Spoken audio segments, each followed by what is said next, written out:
Zakaria pasal yang kelima. Penglihatan keenam. Gulungan kitab yang terbang. Aku melayangkan mataku pula, maka aku melihat tampak sebuah gulungan kitab yang terbang. Berkatalah ia kepadaku, apa yang kau lihat? Jawabku, aku melihat sebuah gulungan kitab yang terbang, panjangnya 20 hasta dan lebarnya 10 hasta. Lalu ia berkata kepadaku, inilah sumpah serapah yang keluar menimpa seluruh negeri. Sebab menurut sumpah serapah itu, setiap pencuri di sini masih bebas dari hukuman, dan setiap orang yang bersumpah palsu di sini juga masih bebas dari hukuman.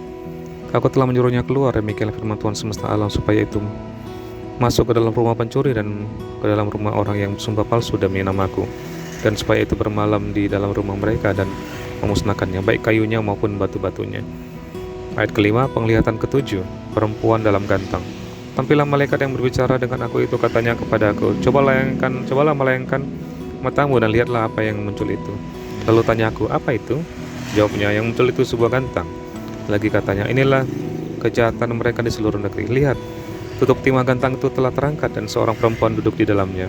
Kemudian berkatalah ia, itulah kefasikan. Lalu didorongnya lah perempuan itu kembali ke dalam gantang, dan dibantingnya lah batu timah itu ke mulut gantang.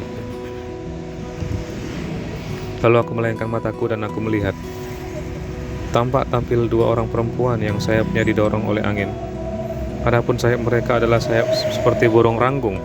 Mereka mengangkut gantang itu di antara bumi dan langit. Bertanyalah aku kepada malaikat yang berbicara dengan aku itu, kemana mereka membawa gantang itu? Menjawabnya kepadaku, ke tanah Sinear untuk mendirikan sebuah rumah bagi perempuan itu, dan apabila itu selesai, maka mereka akan menempatkan dia di sana, di tempat rumah itu didirikan. Zakaria pasal yang ke-6. Penglihatan ke-8, 4 kereta. Aku melayangkan mataku pula, maka aku melihat tampak keluar 4 kereta dari antara 2 gunung. Adapun gunung-gunung itu adalah gunung-gunung tembaga. Kereta pertama ditarik oleh kuda merah, kereta kedua oleh kuda hitam, kereta ketiga oleh kuda putih, dan kereta keempat oleh kuda yang berbelang-belang dan berloreng-loreng. Berbicaralah aku kepada malaikat yang berbicara dengan aku itu, apakah arti semuanya ini, tuanku?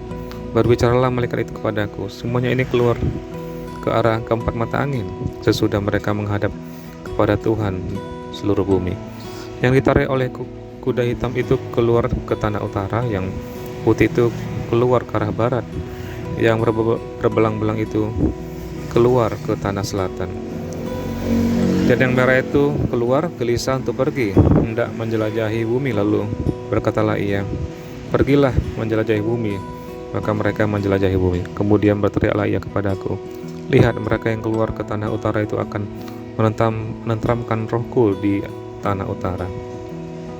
Ayat 9, kerajaan sang tunas di Yerusalem. Datanglah firman Tuhan kepadaku bunyinya, pergilah pada hari ini juga ke rumah Yosia bin Zefanya, dan pungutlah persembahan dari pihak orang-orang buangan, yaitu dari Heldai, Tobia, dan Yedaya. Semuanya orang-orang yang sudah datang kembali dari Babel. Pungutlah perak dan emas, buatlah mahkota dan kena-kena itu pada kepala imam besar Yesua bin Yozadak. Katakanlah kepadanya, beginilah firman Tuhan semesta alam, inilah orang yang bernama Tunas, ia akan bertunas dari tempatnya, dan ia akan mendirikan bait Tuhan. Dialah yang akan mendirikan bait Tuhan, dan dialah yang akan mendapat keagungan dan akan duduk memerintah di atas tatanya. Di sebelah kanannya akan ada seorang imam, dan permufakatan tentang damai akan ada di antara mereka berdua. Dan mahkota itu akan tetap tinggal dalam bait Tuhan sebagai tanda peringatan akan Heldai, Tobia, Yedaya, dan akan Yosia bin Zefanya. Orang-orang dari jauh akan datang untuk turut membangun bait Tuhan. Maka kamu akan mengetahui bahwa Tuhan semesta alam yang mengutus aku kepadamu. Dan hal ini akan terjadi apabila kamu dengan baik-baik mendengarkan suara Tuhan Allahmu.